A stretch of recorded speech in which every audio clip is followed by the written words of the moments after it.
नमस्कार मित्रांनो, स्वागत आहे तुमचं पुन्हा एका नवीन व्हिडिओमध्ये. मित्रांनो, शेअर बाजारामध्ये नियमित ट्रेडिंग तसेच इन्व्हेस्टमेंट करणाऱ्यांसाठी एक महत्त्वाची बातमी समोर आली आहे. नॅशनल स्टॉक एक्सचेंज म्हणजेच NSEनं आपल्या निफ्टी 50 बेंचमार्क इंडेक्सच्या निमवार्षिक रिशफलची घोषणा केली आहे. यामध्ये एका ऐतिहासिक बदलाअंतर्गत बॉम्बे स्टॉक एक्सचेंज म्हणजेच BSE लिमिटेडची निफ्टी 50मध्ये वर्णी लागणार आहे. हा बदल आगामी 30 सप्टेंबरपासून अधिकृतपणे अंमलात येणार असून यामुळे गेल्या 2 दशकांहून अधिक काळ या मानाच्या इंडेक्सचा हिस्सा राहिलेली तंत्रज्ञान क्षेत्रातील दिग्गज कंपनी विप्रो यातून बाहेर पडणार आहे. विप्रो कंपनी 17 जानेवारी 2002 पासून सतत निफ्टी 50चा एक प्रमुख घटक राहिली आहे. मात्र गेल्या काही काळातील सुस्त कामगिरीमुळे विप्रोला आता निफ्टी 50मधून निरोप घेण्याची वेळ आली आहे. विप्रो आता निफ्टी 50मधून खाली घसरत निफ्टी नेक्स्ट 50 इंडेक्समध्ये स्थान मिळवणार आहे. नुवामा रिसर्चच्या अहवालानुसार या बदलामुळे विप्रोमधून सुमारे 24 कोटी 60 लाख अमेरिकन डॉलर्सचा पॅसिव्ह आउटफ्लो बाहेर होण्याची शक्यता आहे. तर दुसरीकडे बॉम्बे स्टॉक एक्सचेंजमध्ये सुमारे 74 कोटी 10 लाख अमेरिकी डॉलर्सचा इनफ्लो होऊ शकतो.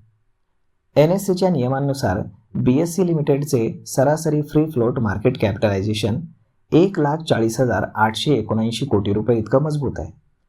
हे प्रमाण निफ्टी 50मधील कंपन्यांच्या निकषांवरती तंतोतंत बसतं. तर दुसरीकडे विप्रोचे सरासरी फ्री फ्लोट मार्केट कॅप हे 55,930 कोटी रुपये नोंदवलं गेलं आहे. विशेष म्हणजे या शर्यतीमध्ये TVS मोटर कंपनी हिचं मार्केट कॅप 84,566 कोटी आणि डिव्हिज लॅबोरेटरी 82,930 कोटी रुपये यांच्यासारख्या कंपन्या देखील पात्रतेच्या शर्यतीत होत्या. परंतु निफ्टी 50मधील सर्वात कमी मार्केट कॅप असलेल्या HDFC लाईफ इन्शुरन्स कंपनी म्हणजेच 65,666 कोटी आणि टाटा कन्झ्युमर प्रॉडक्ट्स 73,054 कोटी रुपये यांच्या तुलनेमध्ये 1.5 पट निकषामध्ये बसत नसल्यामुळे त्यांना वगळण्यात आलं. या संपूर्ण बदलाचा गाभा हा फ्री फ्लोट मार्केट कॅप आणि निर्देशांकाचं रिशफलिंग हा आहे. कंपन्यांच्या बाजारातील कामगिरी, मूल्य आणि आर्थिक निकषांच्या आधारावरती एक्सचेंजेस बेंचमार्क इंडेक्समध्ये फेरबदल करत असतात, ज्याचा थेट परिणाम पॅसिव्ह फंडवरती होत असतो. या घोषणेचा तात्काळ परिणाम दोन्ही कंपन्यांच्या शेअर्सवरती दिसून येणार आहे. तर मग मित्रांनो, अशा पद्धतीनं तुम्ही जर म्युच्युअल फंड किंवा इंडेक्स फंडमध्ये गुंतवणूक केली असेल तर हा बदल तुमच्यासाठी अत्यंत महत्त्वाचा आहे. निफ्टी 50ला फॉलो करणारे सर्व म्युच्युअल फंड आणि ETFs म्हणजेच एक्सचेंज ट्रेडेड फंड्स त्यांच्या पोर्टफोलिओचं संतुलन साधण्यासाठी विप्रोचे शेअर्स विकून बॉम्बे स्टॉक एक्सचेंजचे शेअर्स खरेदी करतील. यामुळे शॉर्ट टर्ममध्ये बॉम्बे स्टॉक एक्सचेंजच्या शेअर्समध्ये संस्थात्मक खरेदीचा ओघ वाढू शकतो.